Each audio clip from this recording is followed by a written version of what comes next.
and you're watching On Deck with Tyler Redmond. So I got a call that said, this is Susan Bailey. And I said, yeah, but I'm sorry, I don't know a Susan Bailey. She goes, I'm Henry Aaron's secretary. And I went, yeah. She goes, Henry would like to talk to you. I said, yeah, okay. And he said, how would you like to fly down to Sarasota and look at our pictures? And I said, I would love to. He said, well, when can you do it? Jokingly, I said, tomorrow. He goes, okay, we'll take care of that. I'll meet you at the airport in Atlanta. Susan will have the arrangements. And then I get on a plane with Hank Aaron and fly down to Sarasota. He offers me a job, and I said, well, what team do you want me to manage? He goes, no, he wants you to be a pitching coach. Hi, this is Phil Necro. You're watching On Deck with Tyler Redmond. Most guys throw it this way. Put the ball back in here, hands come around, and these two fingers come into the ball, and stiff wristed, no follow throw, and just a little up and goes in the bat. I hope there's no rotation on. The ball comes in there and doesn't bother. It doesn't never do the same thing twice. This is Kyle Wright, and you're watching On Deck with Tyler Redmond. One of my favorite moments for your career, as of right now, is actually this past week. It was a show of confidence by Brian Snicker. He left you in the game after bases were loaded. Talk to me about that. Yeah, it was really cool. I went back and I saw that clip on Instagram several times. I'll be honest, I went back and I watched it numerous times. Kind of gave me chills a little bit. It was just really cool. I was kind of lost my command a little bit there. Still made some good pitches, but was definitely getting a little tired. So whenever he said basically left me in the game, I felt like that kind of gave me what I needed to get me over the hump to make a good pitch, get a ground ball back to me, and get out of that inning. This is Matt Olson. You're watching On Deck with Tyler Redmond. Yeah, it's a pretty cool experience. Not everybody gets this opportunity to kind of set up their roots and be somewhere long term that they grew up and have family and friends. So it happened pretty quick there in spring training, and it was just an opportunity that my wife and I and my family thought that we couldn't pass up. So just jumped on it, and it's been a blast. Says, Chief, why don't you race Ralph Garr? I said, okay. Said, Ralph Garr wants to race you too. So we started on the first base line on the outfield line. We started, bam, took off running. I beat him by 3 foot. Mike Boltnevic here. You're watching On Deck with Tyler Redmond. I'm Kelsey Wingert, and you're watching On Deck with Tyler Redmond. Hey, this is Andrew Jones. You're watching On Deck with Tyler.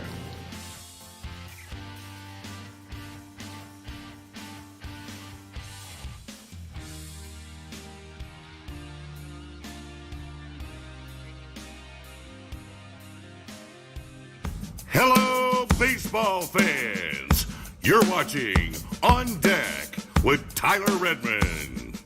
Welcome into On Deck. I'm Tyler Redmond. As always, thank you so much for checking out the channel. I do appreciate it. While you're here, do me a favor, like the video, subscribe to the channel, and of course, hit the bell for notifications so that you can keep up to date with everything going on with the Atlanta Braves. And what a night. We just finished the series with the Mets with a huge win. The Braves are now 3.5 games back. They've cut the lead back. And we all remember what happened a couple of weeks ago. The Braves went to New York and lost 4 out of 5.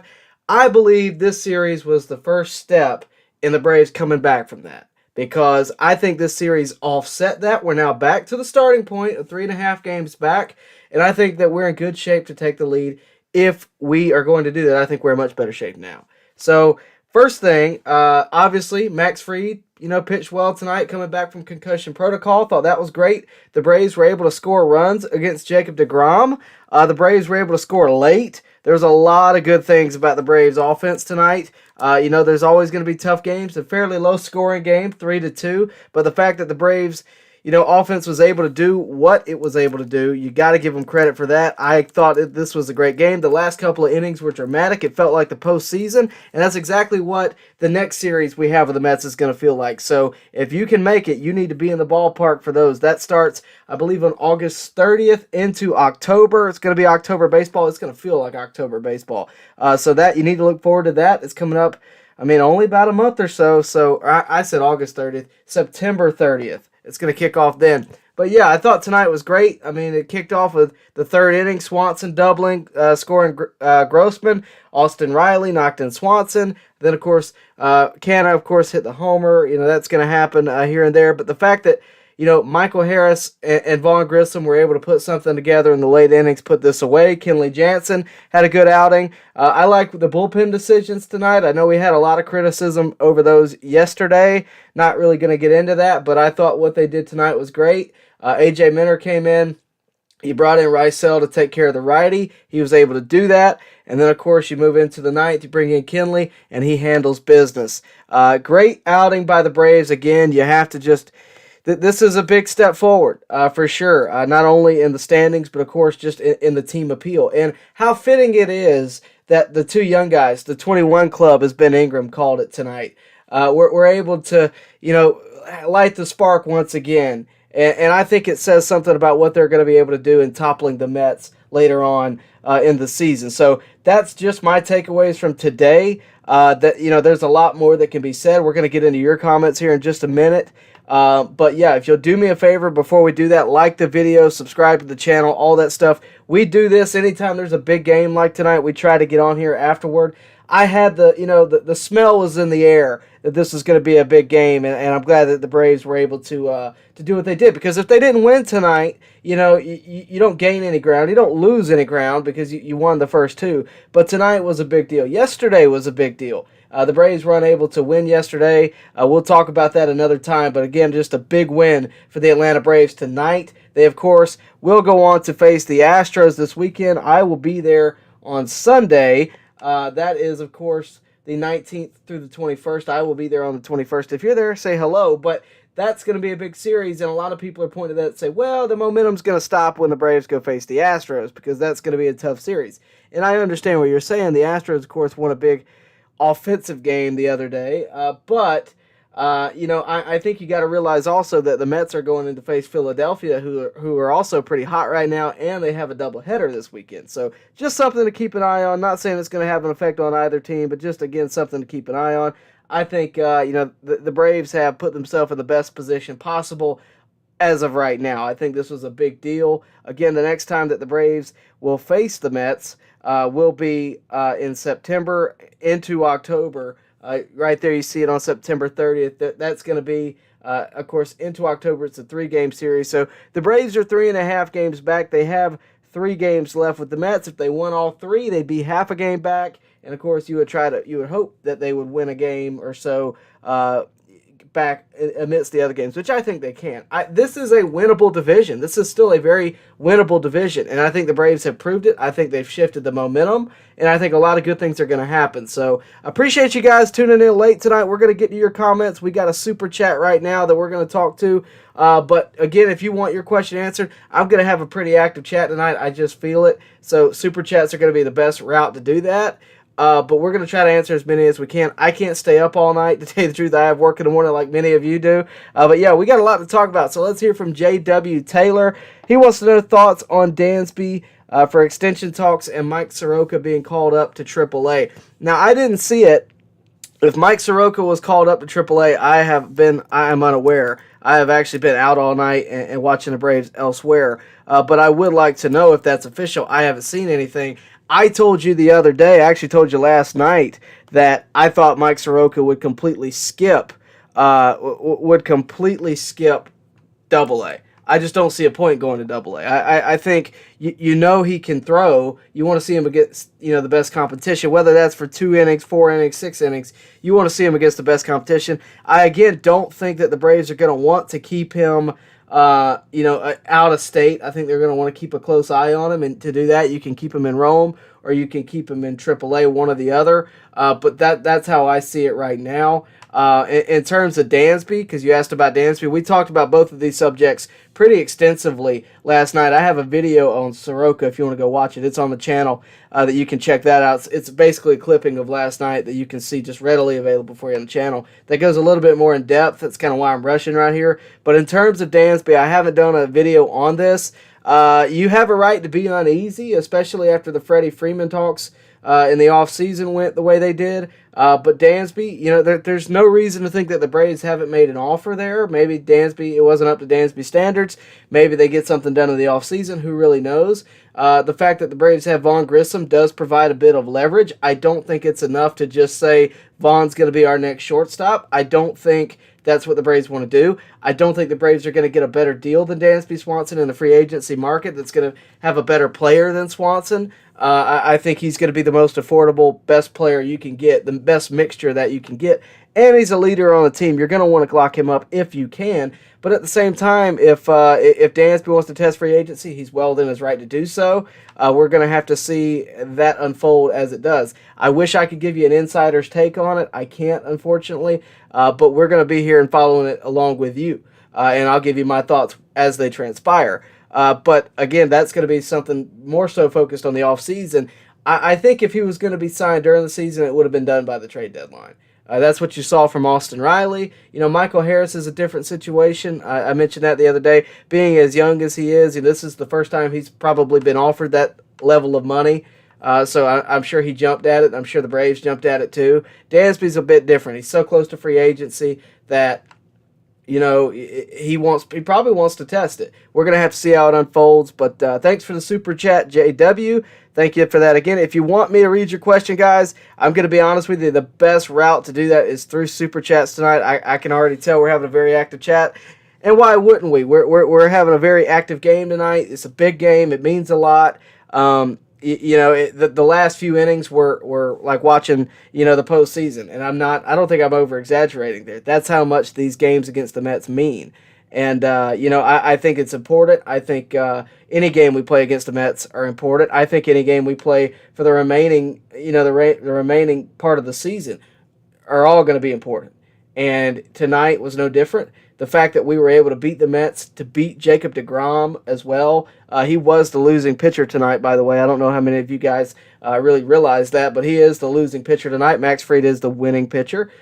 So that's, something to take note of. And, I'll tell you, I was watching I was actually listening to the radio. I was out driving somewhere. I was listening to the radio, and I always like to hear Ben Ingram and Joe Simpson anyway, just to give me a change of pace.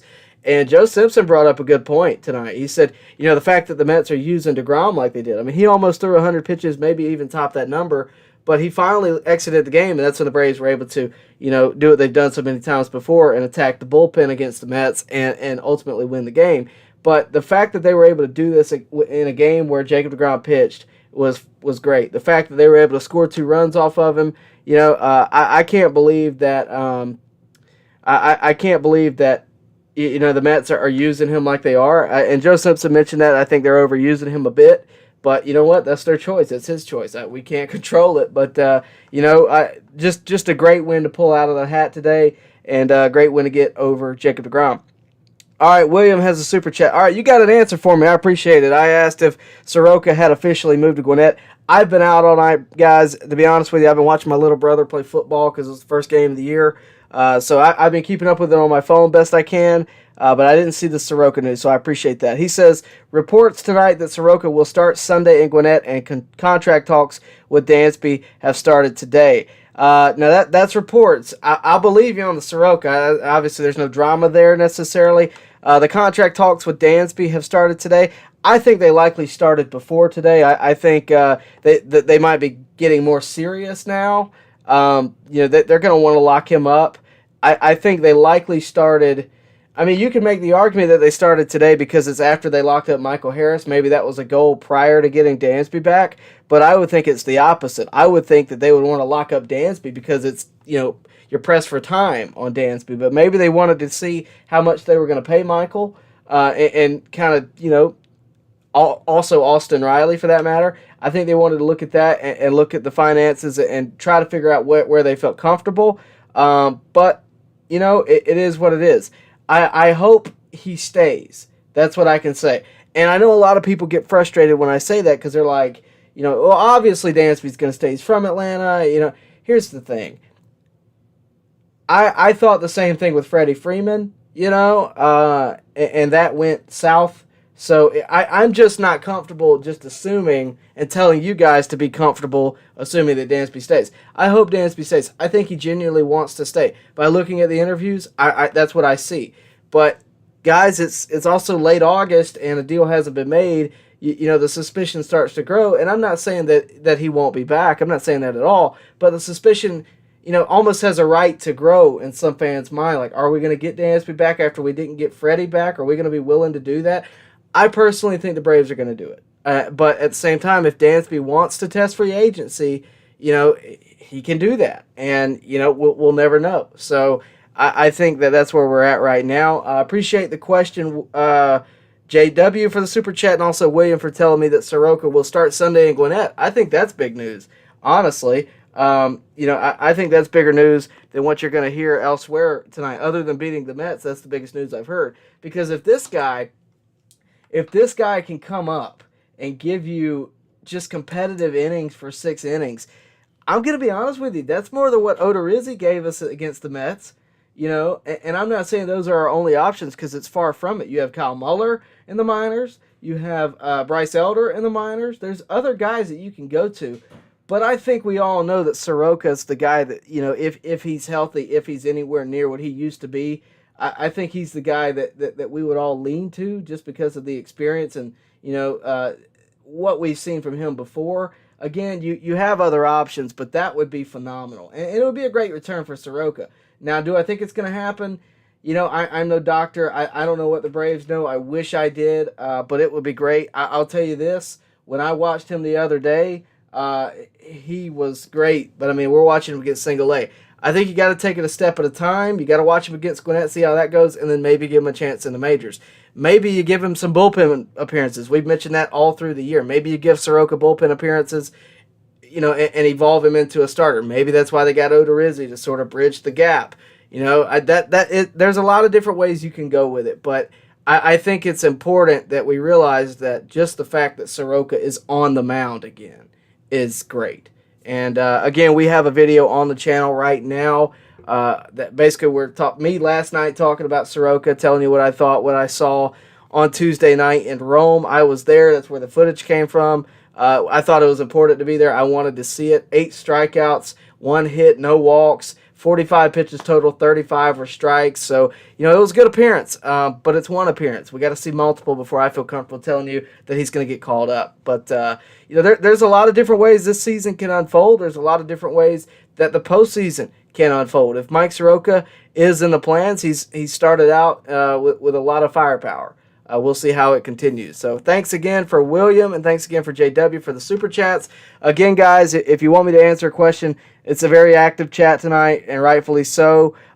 Just make sure to super chat. I'll answer as many as I can. Otherwise, I just can't guarantee it. Let's talk. Let's go ahead and talk about what you guys do want to talk about, though. Jameson tunes in. Zach tunes in. Thank you for that. Yeah, way to go, Bravos. Yeah, the Braves played an awesome game, and it was... You know, I think it's, I just, you know, the home run, I'll be honest with you, last night when Grossman hit the 3-run homer, you know, I'm not going to say I'd given up on the game, but it was 5-1 in late innings. You know, I'd kind of given up on the game. And, you know, I think a lot of people hadn't. And I was still watching, but when he hit that 3-run homer, I was like, oh, we may really be making a move here. And guys, what if we had swept? You know, and that brings in the Game 3 a lot of questions because Odorizzi started. It didn't exactly go so well. That brings in a question. What if we had, you know, just in order for a second, Spencer Strider, Charlie Morton, Kyle Wright, and then Max Fried in these games? You know, you could be walking out of here with a sweep. And I'm not going to question any managerial decision. I saw a lot of that last night in terms of the bullpen, and I get it, but... I'm just not going to question it. For one, Snit was ejected early on, so I can't really blame it on him. But it's also just not it's a tough job. You know, you pick something and it goes well, you're great. If you don't, you know, if it goes the complete opposite direction, same decision but complete different result, you know, you're stupid. So it's a tough job. I'm not going to question it. It's crunch time games. It's tough games. The fact that the Braves are walking out of here with a series win is important. Would a sweep have been nice? Absolutely, it would have been nice. But the fact that we've offset that first series is big enough for me. So that is what it is. I see we got Maverick in the chat with a super chat. Thank you for that. He says, with Ozuna being out for 4 games straight, it shows that the Braves will set up removing him. I can see an Ozuna trade looming, and Braves played a heck of a series. The thing about Ozuna, and you're far from the only one to say this, but the thing about Ozuna being traded, I think you got to take a step back and realize you got to find a team to take him and at least some of his salary, which I think is going to be a tall task. And I'm not saying that Alex Anthopoulos can't accomplish that. I definitely think he could, but I just don't know what kind of return we would get. I don't know how much it would be worth it. Would we be paying him to leave? Take a look at what Robinson Cano was this year. When we had him, the Mets were paying the majority of his salary. So it's just something to consider, and God forbid you trade him somewhere and he goes off like he did in 2020. Then everybody's going to say, what were we doing? There's always the benefit of hindsight. So I'm a little skeptical of that, to tell you the truth. But I do agree with you. The fact that the Braves sat him for 4 games straight says a lot.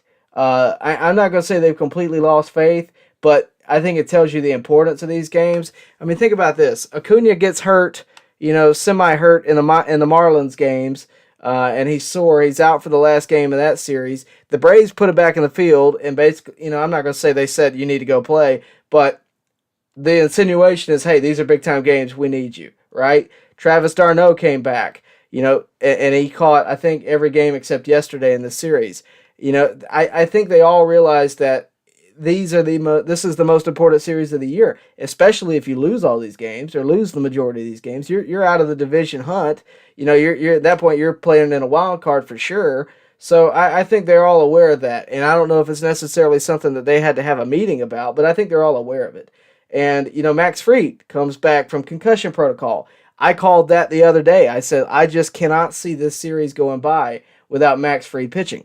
I wouldn't have been surprised had they busted out Kyle Wright yesterday instead of Odorizzi. I really wouldn't have been surprised. And, especially with as rested as these guys are right now, I just wouldn't have been surprised. To be honest with you, I was more surprised that they didn't do that in a way. But at the same time, I'm not going to question a decision made by the manager. You have to go with your rotation to some degree. But I wasn't surprised at all that Max Fried got the call today, especially considering who we were facing against. I think that was obvious. We saw the probable pitchers the other day, and I looked at it and I said, it was every day had a probable pitcher. Odorizzi yesterday, Morton, Strider, but I was just told myself, I was like, Max Fried is the most competitive of these guys on the mound to me. He is the biggest competitor. He is the gamer on that field, and we saw that in Game 6 last year when his foot got stepped on. He pitched better than he had before, and I just couldn't see him letting a series like that go by. Hence why I told you I thought he was going to pitch tonight. He ended up doing that, but I think that says something about Ozuna. And I'm not saying that Ozuna is out. I don't think that's the case at all. I think it's more so they needed bats that they could count on. Ozuna hasn't exactly been the most consistent bat lately. He does have 19 homers, and that says something, but at the same time, I look at his average, I look at his walk rate, I look at his strikeout rate, I look at his chase rate, and I go, that doesn't match up well against the Mets. It just doesn't. The Mets, who put the ball in play, who get on base, who steal, who play small ball. Jeff McNeil's probably the greatest example of that, but the whole team does it. They're batting average and balls in play. I would rather have Contreras hitting in that spot. And you can, I get it. There's Ozuna fans out there. I don't want him gone. I'm not saying that. But I do think it would be difficult to trade him. I do think it would be difficult to, just get rid of this contract. You have to live with it to some degree, whether he's on the Braves or not. Do I think we have to play him in every game? No. Do I think we have to play him in every series? No. I wouldn't be surprised if the Braves did exactly the same thing come September 30th through October 2nd. I wouldn't be surprised at all if they did that in the next Mets series, because Ozuna does not match up well against these guys. And historically, Ozuna was great against Scherzer. He didn't exactly hit well against Scherzer the last time he faced him. So it's just, you hate to say it, you really do. I just don't think he's a great matchup for the Mets. You put him up against the Marlins, you put him up against the Red Sox, especially at Fenway Park for some reason. I think that's great. I just don't think you want him in a... Okay, the best way I can put it is, you know, laser beam pointed at the earth, who do you want to get a base hit? It's not Iguodala and it's not Ozuna, right? So that's where I think I'm at with it. And in this series, it was a laser beam pointed at the standings, and the Braves had to make something work. And they put in guys who get on base. That's why Vaughn Grissom is in the lineup right now. It's why Michael Harris is in the lineup right now. It's why Contreras is in the lineup right now. Frankly, it's why Grossman is in the lineup right now, because he's been a hit machine lately. So I just don't think it's necessarily that he's been... a lot of people are going to say that Ozuna has been just the worst player ever this year. And I don't think that's the case. I mean, the fact that he's hit 20 homers, says something. But the biggest problem, I was planning on doing a whole video on this. The biggest problem for Ozuna is he's not taking his walks. If he took his walks and set up the rest of the lineup for success, he'd be a lot better. But for right now, that's his issue. And if you're not willing to change something, then at some point something's got to happen. Right now, it was sitting on the bench for 4 games. I think Ozuna needs that. I don't think he necessarily needs a stint in AAA because I don't think that would help him. I think he needs major league pitching. And as good as AAA can be, I don't think that's exactly what he needs. I think he needs to fight off good pitching and get out of this slump. And the start to that is taking his walks. But that's just my opinion. That's kind of the way I feel about it. By the way, guys, if you'll do me a favor, like the video, subscribe to the channel, hit the bell for notifications, all that good stuff. I really would appreciate it. It really does help me out a lot. And also, guys, just real quick, I wanted to highlight this guy, Michael Harris. We talked about him yesterday because his contract, got renewed or extended rather. 8 years, $72 million. We're going to see this guy grow up in a Braves uniform, and I can't be happier. Big hit tonight, big hit tonight, getting that run in. Without that, the game is at stake. So just a big night for Michael Harris, of course, and got to give him credit where it's due. So, credit to him, credit to Alex Anthopoulos for making all these deals happen. If the report is true that the Dansby Swanson deals are in touch, then that says something too. That says where the Braves are headed, and it's headed for me to a decade of success. We keep pulling up this timetable. That's because it means something. This timetable says a lot, and it's not just the next 10 years. It's what they do with those 10 years. It's a window to win, and I think that's important. So that's where I'm at today. I know you guys are very well being active tonight, and I'm going to go through as many as I can. Again, super chats are the best way for me to get your question because I got, again, a very active chat tonight. I do appreciate all you guys tuning in. I just can't exactly answer everything tonight, unfortunately. We're operating in late hours. By the way, if you will do me a favor, hang on just a second and I'll get there.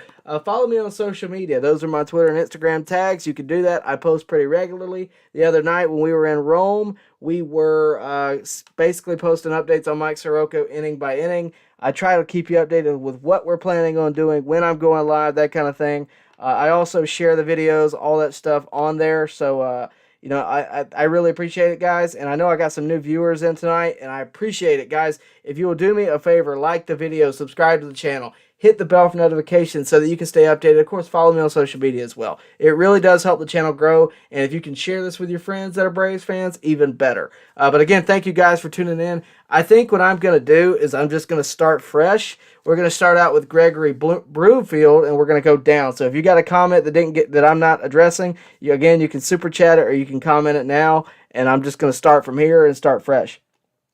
Gregory says, we have Ozuna for a while, so I'm rooting for him, but we obviously need to win, and he's not it. Currently, right now, I agree with you. And it's not necessarily that Ozuna is an offensive problem. He's an offensive problem in the Braves lineup because we have heavy hitters. We have Austin Riley. We have Matt Olson. We have Ronald Acuna for that matter. You could argue Contreras in that same spot. But for me, the problem with Ozuna is that the difference in him and those three guys is that, again, they have they have a plan to get on base. They get on base way more than Ozuna. And it's not even just, it's simply walk rate. Ozuna the other day, I saw it for myself, so don't tell me I'm lying. The other day, he's in a 3-1 count, and he swings at a ball that bounced to the plate, and it's just take your walks. Set up the bottom of the order for success, especially at the bottom of the order that we have now. You're talking about the two guys with Vaughn Grissom and Michael Harris that knocked in a winning run tonight, and that happens on a regular basis. So I think if he just did a better job at being a part, and I hate to word it this way, but being a part of the team offensively, he would be better. He doesn't always have to knock in a 3-run homer. He doesn't always have to do that. If he can just get on base and set up someone else to knock in a 2-run homer, we could be going somewhere. And I know most people's defense to that is, well, Ozuna's always been a free swinger. He swings for the fences. He swings for the gate.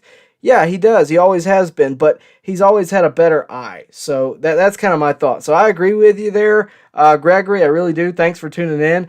Demetrius Patterson, I think you got a check mark. I don't know what that means. I guess it means you report it, but thanks for tuning in. He says he's a fellow Braves fan. How are you?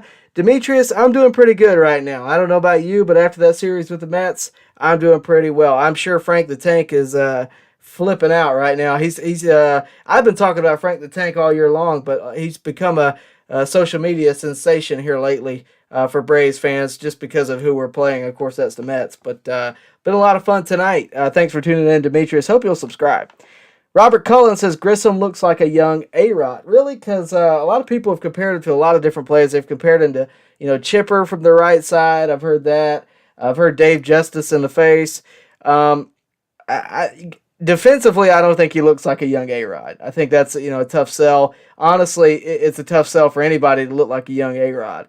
But I get what you're saying. The fact is he's got a lot of potential, and he can be the best Vaughn Grissom he could be. That's where we really need to focus on. Don Mills says, thanks for the outlet, Tyler. If you're venting, I guess I'll listen. But yeah, no problem. I'm glad you guys could all come to one place, and I'm glad that's me. Corey Reeves says, that felt like a postseason game tonight. I love it. Yeah, Corey, it's funny you mentioned that. I've said it earlier. The thing about these games is that people get nervous about them, right? Before this series, I got comments talking about, I'm nervous for this game. This is where the season ends. You know those people, and I'm not going to call anybody out, but you know those people. And, the important thing to realize is this is what we play for. This is what we watch the game for, right? Don't not watch the game because you're nervous. Don't be nervous. You can be nervous, but don't, be negative about it. This is the exciting part of baseball. It is from August on. To me, the early part of the year is just sort of figuring out, okay, what's the team going to be? How's the team shaping up? To me, it gets serious, once you hit August. That after the trade deadline, that's when you're in postseason mode. And tonight was the first time I think all year long that we felt like we were in postseason mode, because this was a big game with stakes and high stakes, and and you felt like you were achieving something to some degree. So I agree with you. It felt like a postseason game, and that's important. So thanks for that, Corey. I appreciate it. Jonathan Collins, I got your text, buddy, by the way. He says, I think we need to lock up Swanson. I agree with you. Hopefully that happens, but again, I'm not going to tell you whether or not I think that's a yes or a no. I don't know. I unfortunately don't have any insider on that.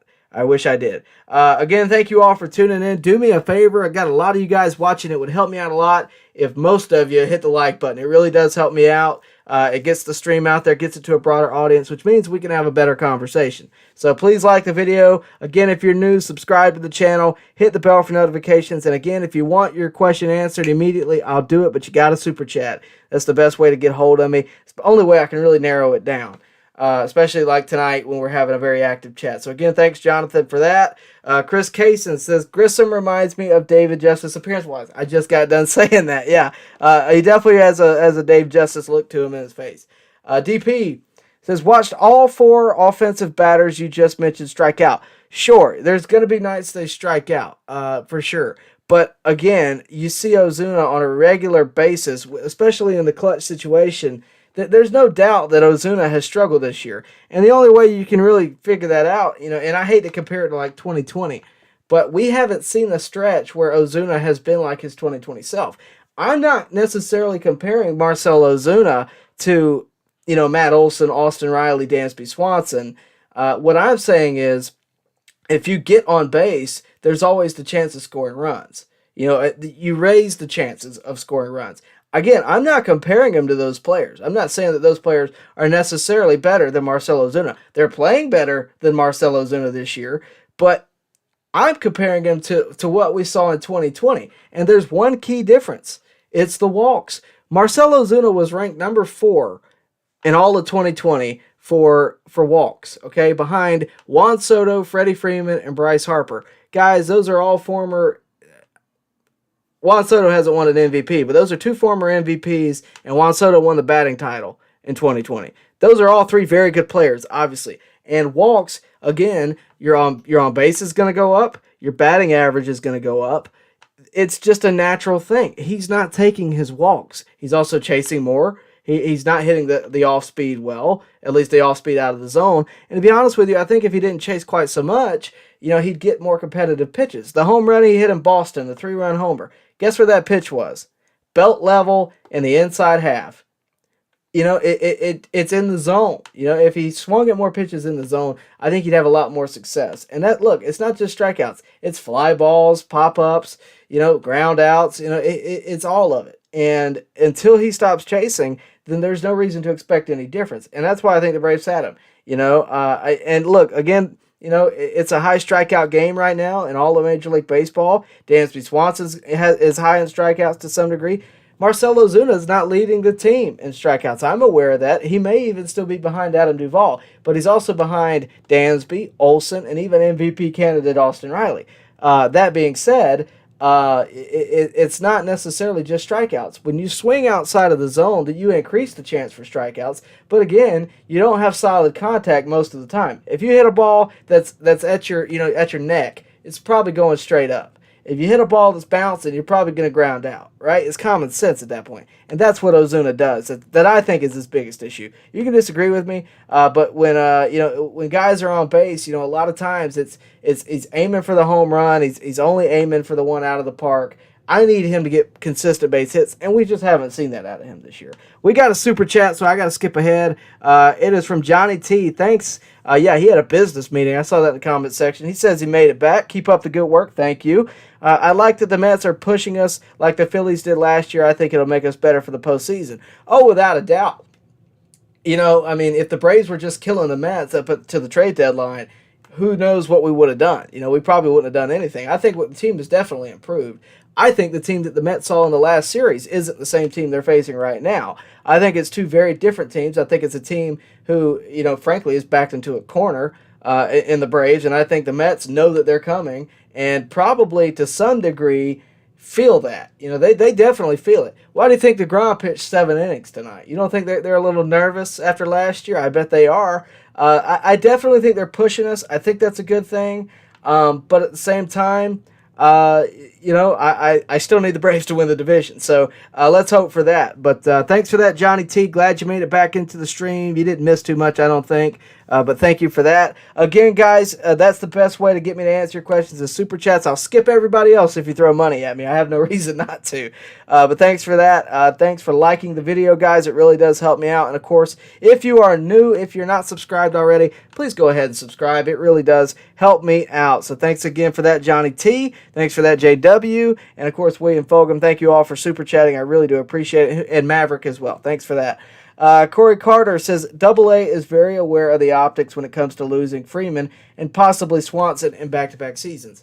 It's kind of funny you mentioned that. He is very aware of stuff like that. He mentioned the other day that the Falcons went to the Super Bowl back in 2016, and he remembers seeing the stadium in 2017 when it wasn't a winning season and it was empty. He goes, that was very eye-opening to me. Consistent winning is important to him. He mentioned that, right? He said it for years now. He said this a few years ago, and it stuck with me. My favorite quote by him all time is, you look at the Braves in the 90s. You had competitive teams every year. You had better teams than 95 that didn't win a World Series. It's all about consistent winning and consistently getting to the playoffs to give yourself a chance every year to make a run for the World Series. That's how we got to where we were last year, right? That's how you do it. Doesn't happen every year, but it's consistent winning. Now, comparing that to what you just said, the Freeman and Swanson situations, there is some truth to that. I definitely think, from a public relations standpoint, you don't want to lose Swanson, but at the same time, it's not a guarantee that the Braves can land Swanson. I think he's probably going to get paid. I think he's more than likely going to come back to Atlanta. I do think he is aware that fans would probably go ballistic if that were to happen. But you also have to consider that this is a contract year for Swanson. Any other year in his career hasn't quite looked like this.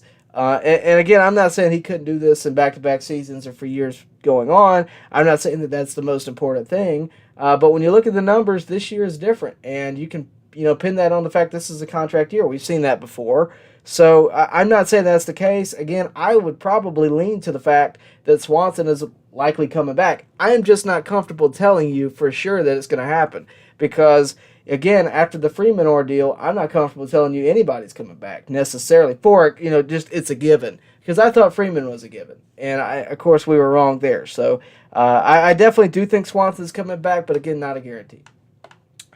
Let's see. Jake Hobby says, hopefully we can take 2 or all 3 against Houston, and Philadelphia can beat New York a few times. Yeah, I mentioned looking at the calendar, we got the Astros, which, of course, is a World Series rematch. Again, I will be there Sunday. If you are there, say hello. Don't forget to bring your World Series rings. Remind the Astros who the world champs are.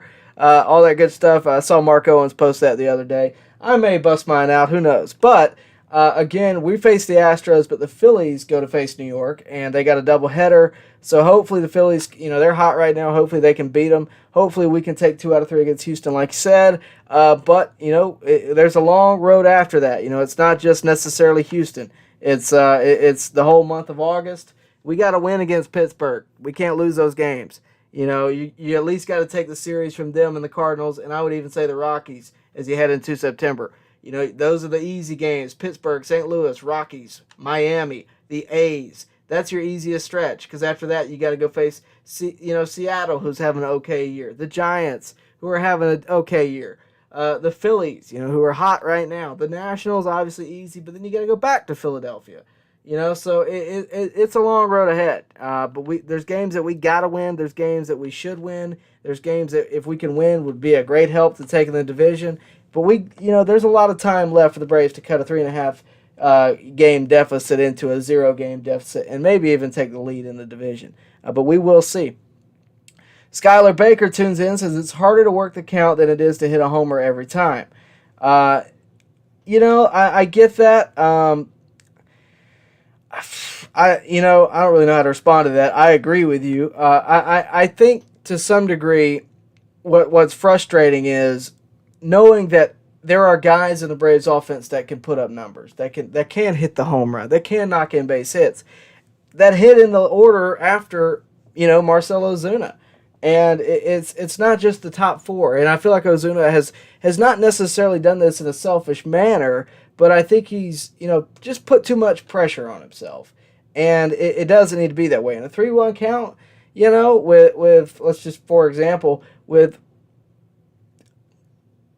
Travis d'Arnaud on deck, I'm going to let Travis get his swings in, I just feel like, Marcell, again, he feels the need to do too much. And he hasn't had the best season of his career. In fact, if you look at Baseball Savant, he's had some of the worst numbers in certain categories of his career, or at least since he was a rookie. So it's just something to consider.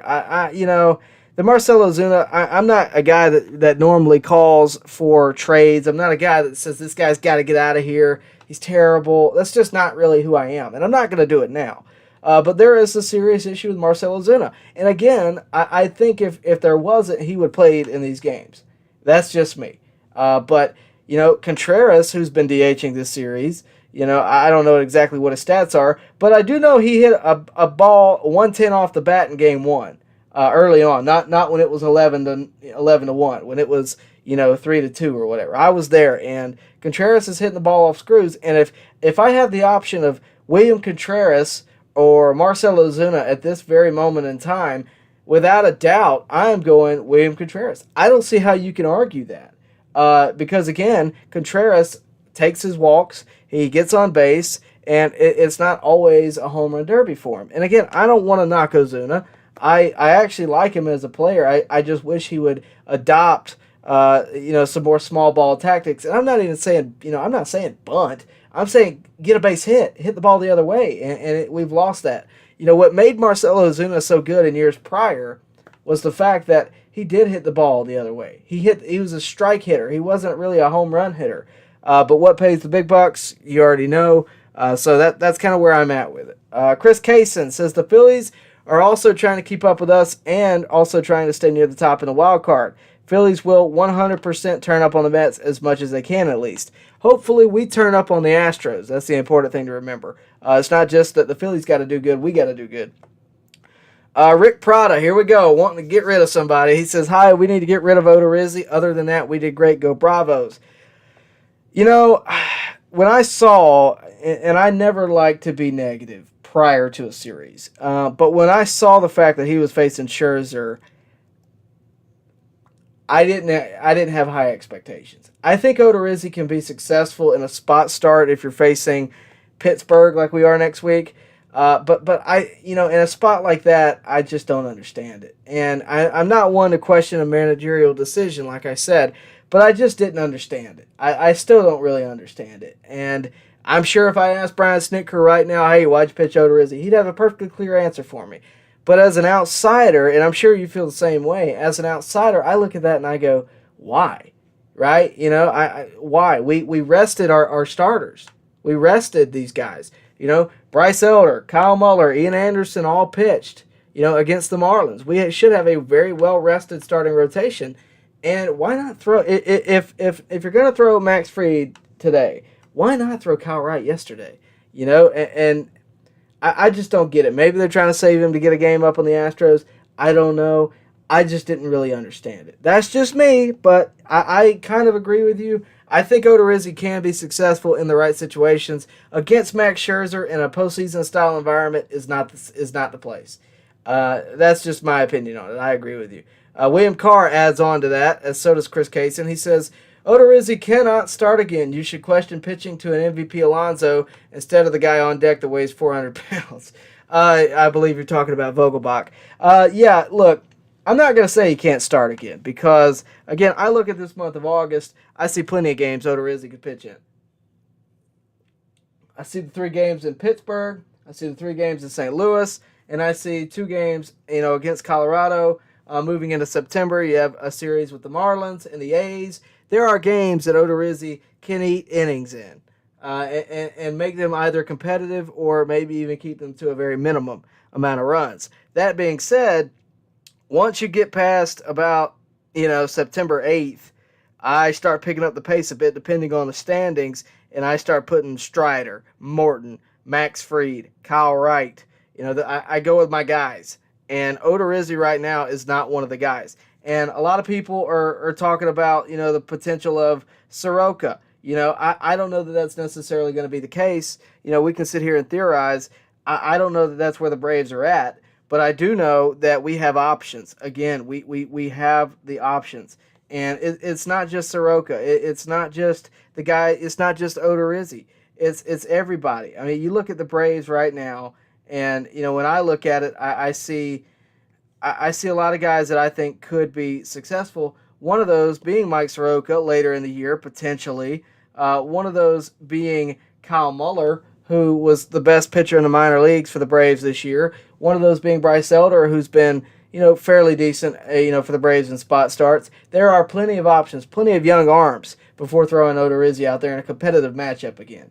So hopefully that will be the case. But personally, I don't understand it. Like I said, I want there to be, a little bit more consistency in the starting rotation. I loved what they did pitching Muller, pitching Ian Anderson, and pitching Bryce Elder against the Marlins. I absolutely loved it. I thought, resting the guys, was a great move by AA, by Snit, whoever decided to do that. I thought that was great.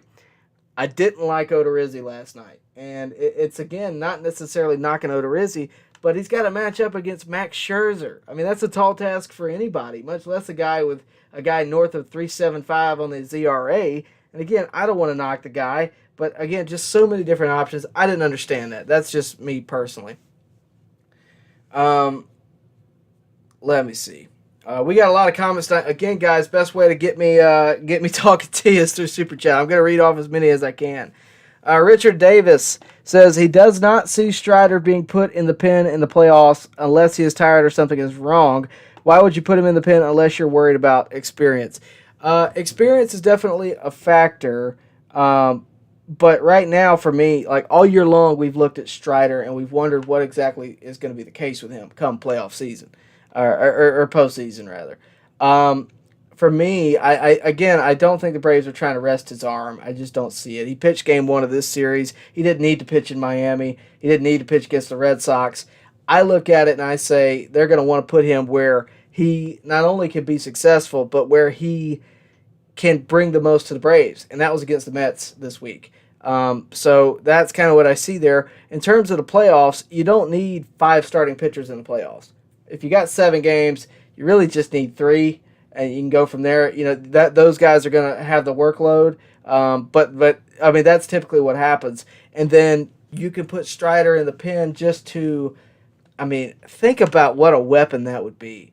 You know, it just would be. And if you're, just for example, if you're in the World Series and if you're in Game 7 and you got a fairly well rested Spencer Strider coming out in the pen to finish off the game, finish off a 2 or 3 run game, you're probably winning that game. And you can say, you know, if you're worried about experience, sure. I don't think that's the case.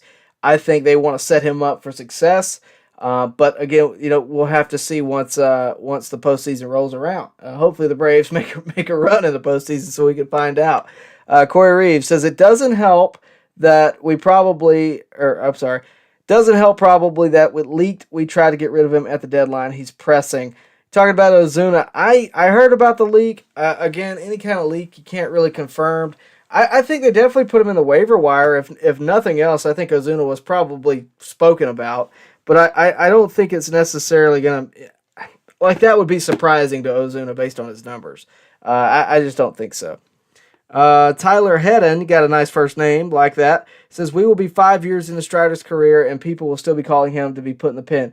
Yes, I don't think he should be put in the pen right now.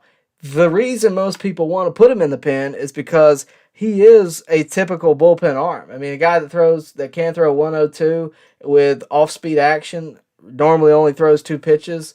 You know, that guy probably does belong in the pen. That being said, he's had a lot of success as a starter. If he can keep his arm healthy as a starter, then I don't see a reason why he can't be a starter. You know, you did see the Mets take a little bit of advantage on him in the first time or the last time they faced each other. So at that point, I was like, yeah, you know, that's kind of what I thought might happen. I had a lot of suspicion that, you know, Strider possibly could be a reliever. You know, I actually asked Leo Mazzoni about that in the interview that I had with him, and you know, he kind of told me then that, you know, look, if you got 1 working, you're going to be okay. If you got 2 working, then you know you can win a ball game. So yeah, he could be a starting pitcher, and you know what? He's been right so far this year. So we'll see.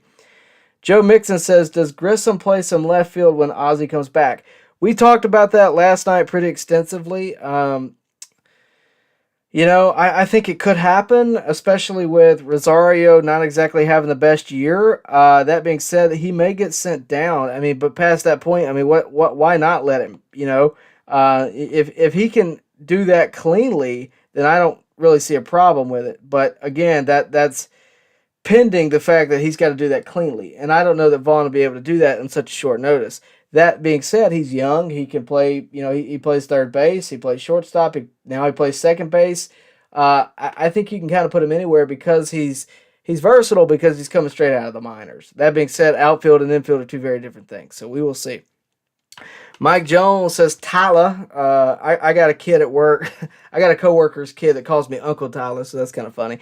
He says, Tyler, did you see that the Braves are in talks with Dance for an extension? I heard about it in the chat earlier. I have not seen an article on it, and that's not because it doesn't exist. I've literally been running around all night tonight, so forgive me on that.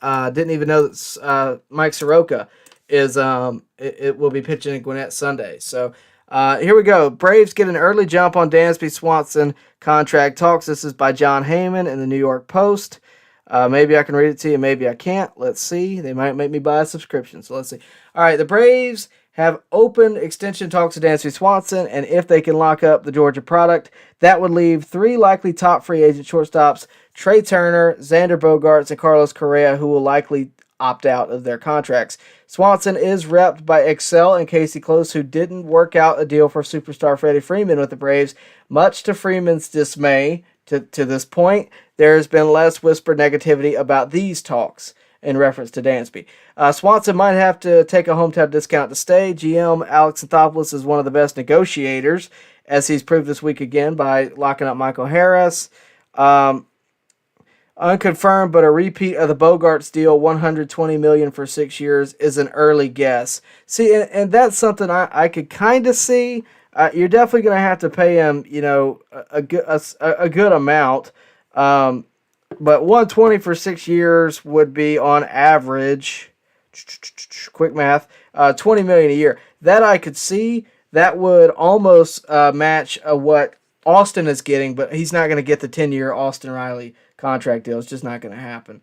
But look, I like that. I think we need to lock him up. I think ideally you do.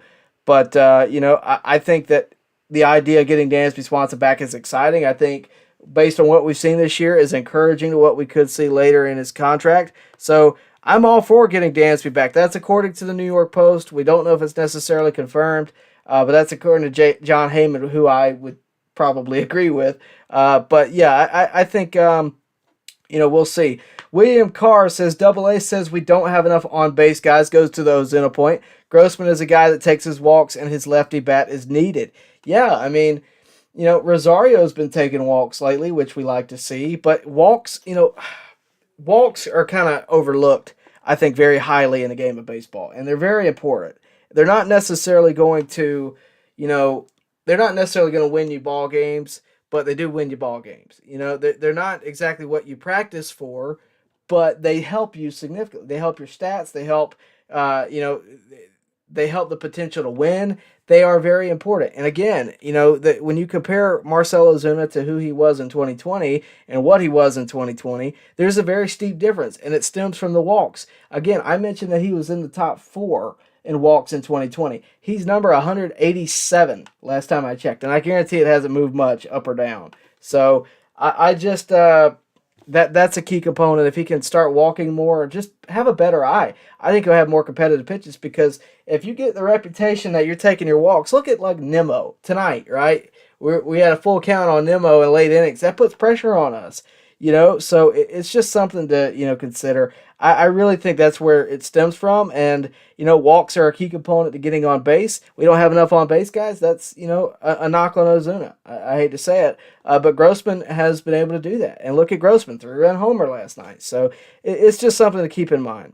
Corey Carter says, I wouldn't be calling him to be in the pen in 5 years, but as the team is constructed currently, he is the starter that has proven he can be successful in the pen 4 starters in the playoffs. Yeah, it's not necessarily like I want Strider to be in the pen in the postseason and going forward. It's I want him to be in the pen in the postseason. And they're two very different things. In the postseason, it's crunch time. You need valuable guys in the pen that can cover multiple innings. Matzik was one of those guys last year, and he wasn't a starter. But, last year we saw Ian Anderson pitch a game in the World Series. He only went 4 innings. No hitter, but 4 innings. Or a perfect game, maybe, through 4 innings. And, you got to have guys that can cover those last 5. And, the Braves have that guy in Spencer Strider. He can cover 3 innings out of the pen if you want him to. So it's, I like that. Personally, I think that's very well could happen. Let's see. Shadow Gray says, I see Swanson is going to Chicago to be closer to his soon-to-be wife. She plays for the NWSL team there. I wouldn't buy too deep into that, to tell you the truth. I just wouldn't buy too deep into that. No one knows. Like Garrett Clemens says in there, no one really knows. Outside of the Braves, Dansby Swanson and Dansby Swanson's agent, who happens to be Casey Close, no one truly knows what's going on in those conversations, right? We still don't know what happened in Freeman's conversations. Not really. We know, we have our suspicions, and I have some pretty strong feelings about it, but we don't know what happened. And with Swanson, I think we're in a similar spot. So, we can sit here and assume that he wants to go to Chicago. Why on earth would a competitive ball player want to go to Chicago? He's not going to take Tim Anderson's spot for the White Sox, and the Cubs are far from competitive. So I don't think that's going to be the case. I just don't. William Carr says, what happens to Grissom when Ozzie comes back? We've talked about it before. He could either go down, he could go to left field, he could go to the bench. There's the DH if you want to give it to him. If he keeps hitting like he's hitting, they're going to find a spot for him. Tyler Hedden saying, I heard some saying Swanson might take a 1-year deal since the shortstop market is crowded the upcoming season. No, I don't think so. I think the Braves are going to want to make a long-term deal. I think Swanson's going to want to take care of himself for multiple years. Because here's the thing, guys. If Swanson takes a 1-year deal, is he really going to have a better year next year than this year?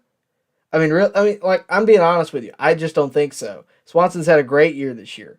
I don't think he's going to top that next year. And at that point, it could be used in negotiations by the Braves. It could be used in negotiations by other teams.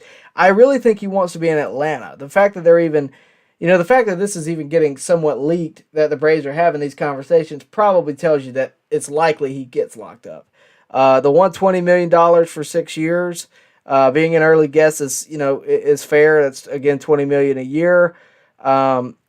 And you do got a point with the it's kind of crowded with Trey Turner, Xander Bogaerts, and Carlos Correa, who are both likely going to opt out. It's a little crowded, and I get that, but I don't think it's really going to make a huge difference, honestly. We got a lot of guys tuning in tonight. I do appreciate it.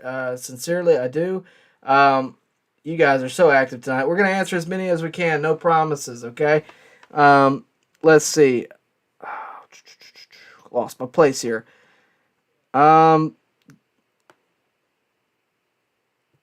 Let's see. Star Wars Studios says Swanson, Grissom, and Albies. Where does everyone go? All right, a lot of people are asking this question, so I'm going to answer it to the best of my ability in a little bit more depth. Swanson, I believe, is going to stay on the Braves next year.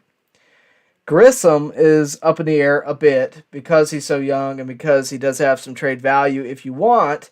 Albies is locked in. He's not going anywhere. You're not going to get anyone better for as cheap as Ozzie Albies right now. You got him for $35 million for like 7 years. So he ain't going nowhere. Grissom is the oddball. It really depends on Swanson, because if you don't lock up Swanson, you don't really want to put Vaughn in the lineup right now, even though that could very well happen depending on how he finishes his year. But I think the Braves are probably going to explore some depth pieces, maybe just a 1-year deal with like just a stopgap, just a placeholder, for Vaughn. I think that would be what would happen there. Ideally, you lock up Swanson and you figure out Grissom later, because if Grissom is hitting like he's hitting, you're going to put him somewhere. Left field is available. The problem is, I don't know that he's never even played left field. So I'm saying that like it's going to be easy because we saw Riley do it in 2019, but it's not necessarily a given. It just isn't. So your infield's locked up if you lock up Swanson. It's Riley, Dansby, Ozzie, Olsen for many years to come. We talked about that the other day in the timeline. It's many years to come with those guys. So I look at that and I say, yeah, infield, if we lock up Dansby, infield's likely not going to be Vaughn's place. But if you look at the outfield, Rosario's contract ends at the end of next season. That could be, you could give Vaughn a year in AAA if you wanted to. You could let him come up and just take Rosario's spot and put Rosario on the bench next season.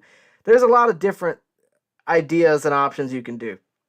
That being said, just the fact that you have those options says a lot about this Braves team, and I think it's a really good problem to have. A lot of people are going to look at that and say, well, what are we going to do? Well, we can do a lot of different things. That's the good news. So Star Wars Studios, thanks for the comment. I know you're a new viewer. Thank you for watching. I hope you'll subscribe. And I hope any of you, if you're a new watcher, please subscribe. It really helps. Also, like the video, subscribe to the channel, hit the bell for notifications, all the good stuff so you know when we're talking about your Atlanta Braves. All right, Garrett Clemens says, Ozuna is not terrible. I agree. He said he's hit 19 home runs and he's hitting 214. He has the top 5 hard hit balls in the whole league. Yeah, but that's almost the problem, right? It's not, you look at his average, he's hitting 214. That's right above the Mendoza line. It's not what you want in the Braves lineup. He's not terrible. Somebody will take him. I mean, if Joey Gallo has a job in Major League Baseball, somebody will take Marcell Ozuna. The problem is you have too many guys like him in the lineup. And what I mean by that is, for one, you have too many right-handed hitters, but you have too many guys that can hit bombs. And when a guy like that can hit bombs, but he's only hitting 214, when you have him backed up by Adam Duvall, for example, and I love Adam Duvall, but when you have him backed up by Adam Duvall, who's essentially the same player, which we did for the first half of the season before Duvall got hurt, you run into some problems. And when that's all you have, you can't count on the long ball all the time. And even when it's just one player in Marcell Ozuna that's like this, you're counting on the long ball out of him all the time. When that's not there, when you're facing good pitching and Max Scherzer's there and Jacob DeGrom is there, that's not the guy you want in that lineup. I remember the 2020 postseason, the whole 2020 year. Ozuna was great. We get to the 2020 postseason, we face good pitching. Ozuna kind of shut down to some degree, and that's anybody. It's not necessarily just Marcell Ozuna. He's strong. I mean, he's got the top 5 hard hit balls in the league. I get all that, but again, it's more than that. It's, can he do that consistently? Can he put bat on ball consistently? We know he can hit homers consistently, but I need him to get base hits. That is a component to a winning team, and I think it'll work somewhere. I think he'll play somewhere. It's just not necessarily going to be the Atlanta Braves going forward. That being said, I don't think we're trading him, because I just don't. But the fact that he sat these 4 games, it does say something. It just does. And look, maybe it's a wake-up call for him. Maybe he goes to the cage with Seitzer and goes, all right, what do I need to do? What's wrong with me? What's mechanically wrong with me? What in my mindset do I need to change something? Maybe it's a wake-up call. Because it doesn't look good in any kind of contract negotiation going forward that, in the biggest series of the year you didn't play. So it's probably a big wake-up call. I'm going to wrap it up here in just a minute, guys. Get your questions in. I'm going to answer as many as I can. But I got a lot of guys in here tonight. A lot of guys talking. It's a late-night stream, so, naturally there's going to be a lot of guys in here. Appreciate you guys tuning in tonight, by the way. We're going to just probably skip ahead a little bit. I just can't stay up all night, unfortunately. I wish I could. I'd love to talk baseball with you all night. But we're getting a little bit of, repeats and questions and that kind of thing. If you have something specific you want me to answer, feel free to super chat. I'll answer it. Right now, I'm just going to kind of jump around and see what I want to answer, and then I'll go from there, okay? I feel like I've already answered anything about Vaughn Grissom and that kind of thing. Hello, Newman. He says, what's up, Tyler? The soft-serve Mets fans are hilarious on Twitter. We do what we do and troll them. Let's go get this Astros series. Yeah, by the way, guys, does anybody have some ice cream from this ice cream machine everybody keeps talking about? I thought that was great. I thought if you missed it, Alex Anthopoulos basically said if the Braves win tonight, he'll get him an ice cream machine for the clubhouse. So I thought that was hilarious. So they'll be getting one soon. So that was great. Let's see. Corey Reeves says, I'm going to have fun with the Mets fans on social media tonight after work. We all knew before the year that they would be really good, but they're acting like they're the 95 to 05 Yankees. Yeah, they've been a bit much this year, I'll say that. Let's see. A lot of guys being active tonight. Coach KD tunes in. He says, great win tonight. Freed was on fire. Yes, he was. All right, here's what we're going to do. I am going to start with Captain Spartan, and I'm going to go down. Let's focus on the important news tonight. Travis d'Arnaud gets his soft-serve ice cream machine. He does. At least that's what the broadcast said. No, that's true. It's definitely going to happen. Richard Davis says, stop complaining about the Braves only hitting homers. First, it's not true. Braves have the third best record. They don't just hit homers, but the problem is in the first half of the season they did. You've seen them change. You've seen them change. They do rely on homers a lot. I mean, they do. I mean, think about all the games we've won. What has happened in those games? They've hit homers. It's just not there all the time. How many games have you seen this year where the Braves legitimately, how many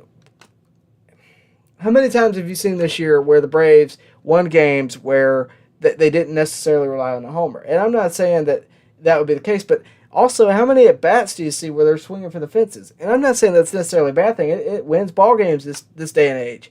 But it's just it's not always reliable when that's your entire mindset. Sometimes, you got to hit the ball the other way. You got to play some small ball. Luke in the grooves. Go Braves from Covington. Appreciate that. Jameson, okay.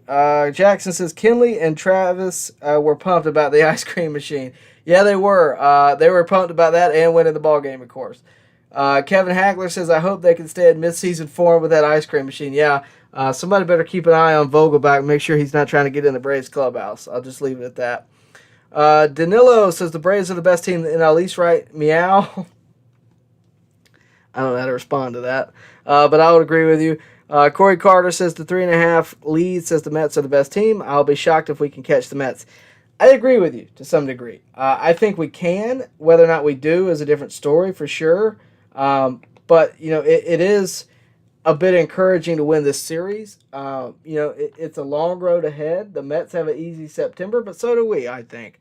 I think this is a team that can catch the Mets. The fact that we've cut it to a 3.5 game lead and we have 3 games against them in September is very encouraging. It'll be tough, but I think they can. Like Chris Kaysen says, it was a 10-game lead a month ago. The Mets are in crunch time. They have had a lot of injuries this week. We don't know how long-term they're going to be, but that is something to keep in mind. They've had a lot going on. But I do believe, and this is going to be the last thing I say tonight, I do believe that the Braves can win this division. It's going to be a tough road ahead. It's going to be a long road ahead. They're going to have to be a little lucky. They're going to have to be really good. But I think that they can. I really think the Braves can do it. It, again, is going to be tough. It's tough to win a division. It really is. The Braves had it down to a science in the the 90s and early 2000s. That's once in a lifetime, maybe once ever, to have 14 straight division championships. It does not happen. 5 straight would be a huge accomplishment. Frankly, 4 straight was a huge accomplishment, plus a World Series. That's pretty nice. But if the Braves can really bear down and beat the Mets head on in October, in late September and early October, then I believe the Braves can really do this. And you look at the schedule, there's easy games, there's hard games. They got to win some that they're not supposed to. They do. They got to win them. And I think, the fact that, the pitching is coming around, if we can get Soroka in there instead of Odorizzi or Kyle Muller in there against Odorizzi, I think we have a real chance to make it a real run. I really do. Skylar Baker asked a good question, and she's super chat, so I'm going to stay around for you, Skylar. You say, Skylar, I assume you're a girl. I don't know. You could be a guy. I really don't. I always say she. She says, do you think the Phillies make the playoffs? No, because they'd have to get a wild card at this point. That being said, they could. They'd have to beat the Braves, though, I believe. I don't know how far back they are, but they're really hot right now. They have, they face the Mets. They got to get some important wins there. But, it could happen, sure. They're definitely in the conversation, but I don't think it's going to be very easy for them. We have some trash in the chat. I'm going to get rid of that, and then I'm going to talk one more time about everything so I don't end on the Phillies, because that would be gross. All right, let's talk about the Braves for a second before we go. We are going to wrap it up here, guys. By the way, this is going to be the last thing I say. Thanks for the super chats tonight. Maverick, JW, William Fulgham, now Skylar. I mean, there's been more, but I can't remember everybody. Appreciate all the super chats. I really do. Look, guys, that Johnny T. They all help me out, and they really do well. So again, a great night tonight, great win tonight by the Braves against the Mets. This is a huge series win, 3-1. They offset the series last week, where the Braves lost 4 against the Mets head on. So this was a great game, a great last 4 innings or so. Just phenomenal. The fact that the Braves were able to beat DeGrom is, again, very encouraging. They finally, honestly got a win over good pitching, which we haven't seen in some time. So that's encouraging. What we've seen since the trade deadline has been encouraging. Grossman has been encouraging. It's all very good. The fact that the Braves are putting it all on the line and getting pushed in the division, I think, that's what makes the NL East so good. I've spoken many times about the NL East being overlooked. Look at the Mets. They're showing you why they're so good. They're showing you why the NL East is good. The Phillies are a competitive team. The Marlins are the Nationals, so what? The National League East has a lot of good teams in it, and it really has a lot of good pitching in it. We saw the best of it tonight, and the Braves were able to overcome it. So we have a lot to look forward to in the months to come. We have a lot to look forward to in the postseason, hopefully for the Atlanta Braves. We will cover all of that right here. We have a lot of plans for the postseason pending that the Braves arrive there. So make sure you do like this video. Make sure you do subscribe to this channel. And, of course, make sure you do hit the bell for notifications so that you can keep up to date with everything going on here at On Deck with me and, of course, with your Atlanta Braves and, of course, all of Major League Baseball. That's going to wrap it up tonight. Again, thank you to all the Super Chatters. Thank you to all the guys tuning in tonight. Exciting time tonight, and I'm glad I spent it with you. I will see you later, guys. Like the video on your way out one more time. See you later right here at On Deck.